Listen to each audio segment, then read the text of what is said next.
चला आज पेपर मध्ये काय आलंय बघूया. सुनबाई एक कप चहा आण ग.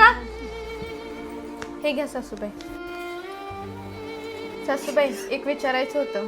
तुला आणि काय विचारायचं होतं? अहो ते 4 दिवसावर रक्षाबंधन येत आहे, तर मी म्हणत होते की मी पण माहेरी जाऊन आले असते, तशीच आईबाबांची पण भेट झाली असती. ए तू कुठं निघाल्यास? माझी लेक रक्षाबंधनला यायला लागल्या, तिचं कोण करायचं? माझ्या गुडघ्यानं माझं मला उठाय बसाय होत नाही. मला पण माझ्या भावाला राखी बांधायची. तुला एवढंच वाटतंय तर तुझ्या भावाला इकडे बोलून घे, नाहीतर माझी पोरगी गेल्या उजा. आई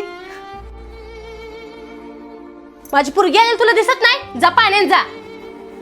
कसा झाला प्रवास बाळा तुझा? छान झालं. तू कशी आहेस? बरी आहे बघ मी. तू कशी आहेस? मी पण छान. हे घेत आहे. वहिनी तू गेली नाहीस का रक्षाबंधनला? ती जाऊन इथलं कोण करणार? माझी लेक येणार 4 दिवस, मग तिला सुख नको का? आणि तुला माहिती नको बाळा, माझ्या गुडघ्यानं काय मला होत नाही. अगं आई, जसं तुला वाटतं की नाही तुझी लेक सारखी माहेरी यावी, तसं तिच्या आई बाबांना पण वाटतच असेल की ग की त्यांची लेक पण माहेरी जावी म्हणून.